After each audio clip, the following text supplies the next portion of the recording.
What's up? I'm in the field again. The trenches, as I say, when I'm out and about.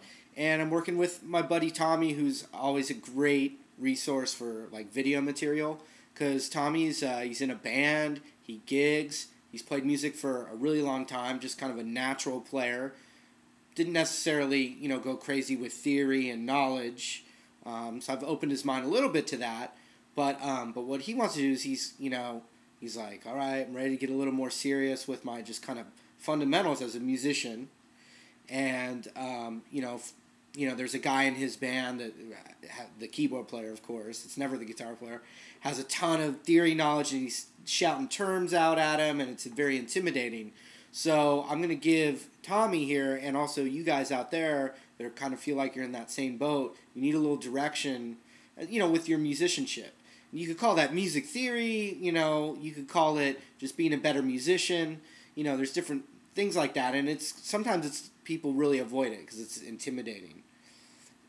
So the first thing I want to talk about today is just your chord knowledge and how to not just know some chord shapes, but at least get a basic concept of how you think about it. Because thinking about your playing and concepts, a thought process of this language of music, I think is really beneficial than just seeing, something that says G7 and just immediately going,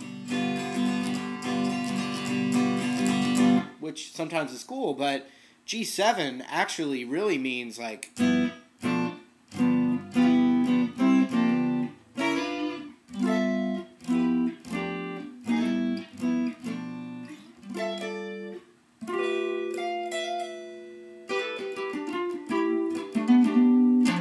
G7 also means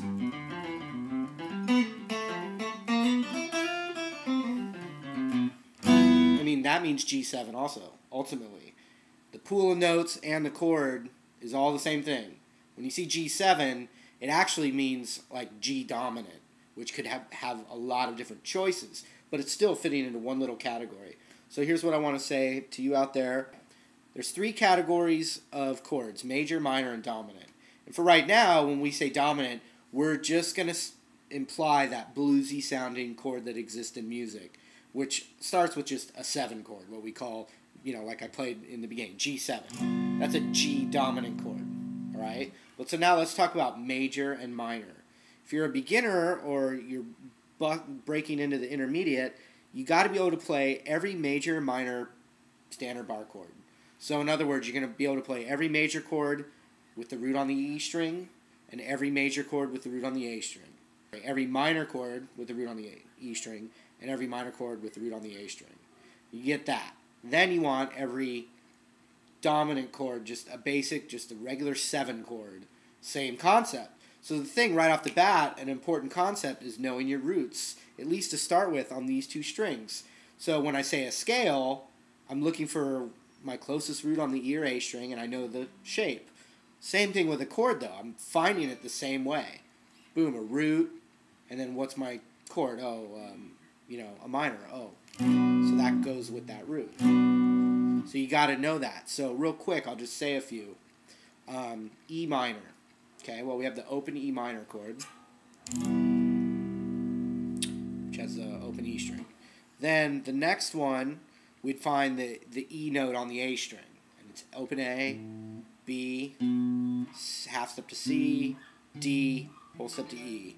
It's the A string, so it looks like an A minor chord. When you find the root on the A string, it looks like an A shape.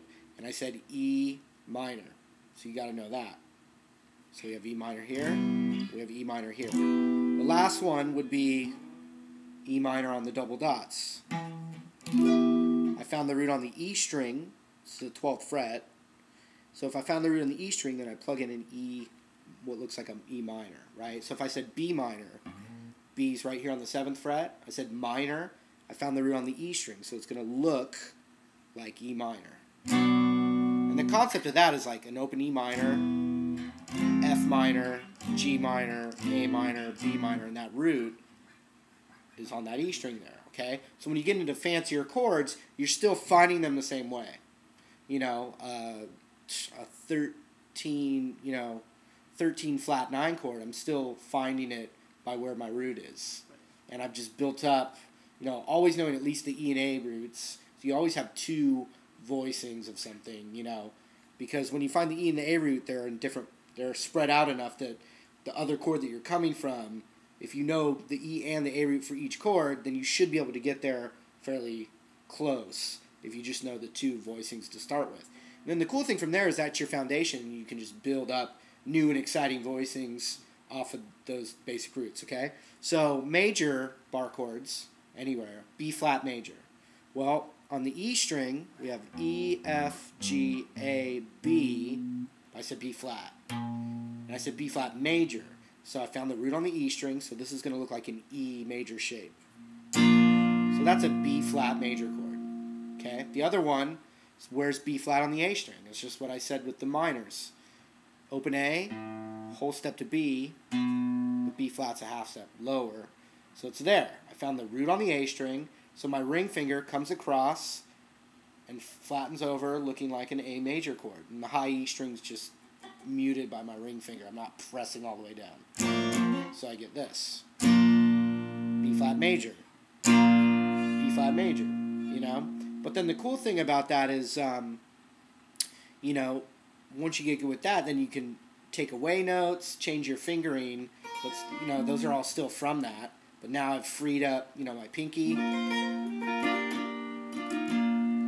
It's still just, B flat major kind of styling.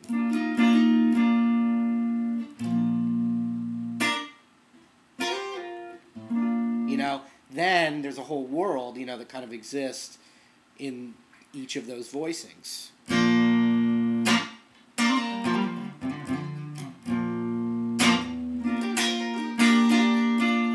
know what I'm saying? Oh, and this is one that, you start to branch off of those first two basics. So, just to recap, we have roots on the E string, roots on the A string, basic major anywhere, basic minor anywhere, right? Major and minor. Then we just want to be able to play 7 chord in that same thing. And that's actually really easy. If I played that same B flat major chord, but I said B flat 7, I just take my pinky off, now I have B flat 7. Because that's what E7 looks like when I move it all the way down here. E7, F7, G7, A7, B7, B flat 7. So that means if I play this B flat major right here, and I want it to be B flat 7 instead, I have to make this look like the A7 shape, which really means the string in the middle needs to be, this. I mean, basically just, it looks like an A7, so instead of doing it this way now, I put my pinky there, my ring finger there with the open G, the G string not pressed down, and I bar it. So that gives me a B flat 7 right here. So I always have two choices, okay? So now from there, you're talking about the 3 categories. Great. Then, you can change those voicings further to make them what are, like a major 7, which is in that major category, or a minor 7, which is in the minor category. Dominant is already a 7 chord, not major 7, but a 7 chord that can become what's called a 9 chord, or a 13 chord, or an 11 chord, or you can add a sus4. You can really add those suspensions to any of them, really.